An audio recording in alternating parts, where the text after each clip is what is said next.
Yeah, no, this is really cool stuff. So like you got me going back to my merchant days too. And you know, I forgot one of the headlines we did not talk about on our Fast Five, and I think it's Yeah. really important within the context of this discussion is that is when Sam's Club said they're going to take their Scan and Go application and they're going to pipe it into their retail media. Right. Because what we're talking about here, what Morgan's essentially talking about here with the Coke, and the Coke's a great example, right?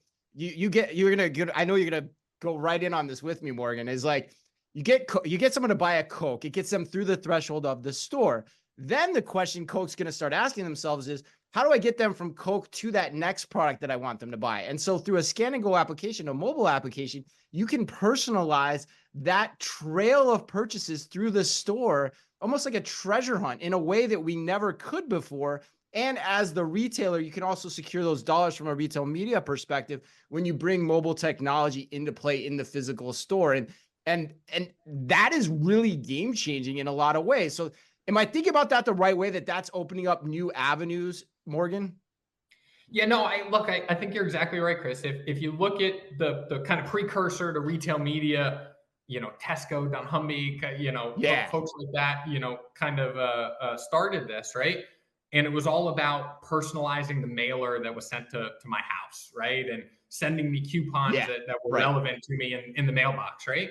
But because of technology, because of our ability to have kind of real time streaming data, a real time understanding of the customer, we can actually interact with that customer in a highly personalized way Yeah. at the point of purchase, whether So cool. online or in Yeah. store, Yeah. with So highly cool. personalized audiences, right? And what's really cool about this, and this is getting like way in the deep end of, Yeah. of retail media networks, is having the right bidding algorithms in place and having the Oh right my God. horsepower Yeah. and Yeah. compute Right. in your enterprise platform to be able to sell those audiences in real time as somebody standing at the shelf when they're at the Coke aisle, being Right. able to say, yep, I know this person's at the Coke aisle.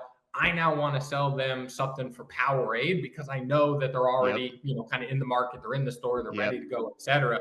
And so I think you're going to see a lot more of these kind of real time use cases really come to life here, more and more, over the next 6, 9, 12 months. Yeah, and back in the day, this was like 10 years ago. I was working with Unilever to try to do that with coupons on package, Yeah. right? Like you Right. buy a thing of Right. Bertolli, then you go and here's a deal on peanut butter and jelly. It's the same Yeah. thing, but it's so hard to execute. Yeah. Almost, it was actually impossible. We tried it and it didn't work. It actually worked a little bit, but it was too hard to execute consistently day in, day out. I just hit my computer again. I'm too excited, Ann. Yeah, no, I know. Chris, I was thinking the same thing. And then Morgan, when you were talking about like the mailers, like you just think about the old data that was Yeah. so like this. Yes, we got this coupon in store, but by the time that made its way back to the retailers and CPGs, it was hard to make an actionable decision. And this has just leapfrogged us so far ahead. And I wondered this, Morgan, like I want to continue on that thread a bit.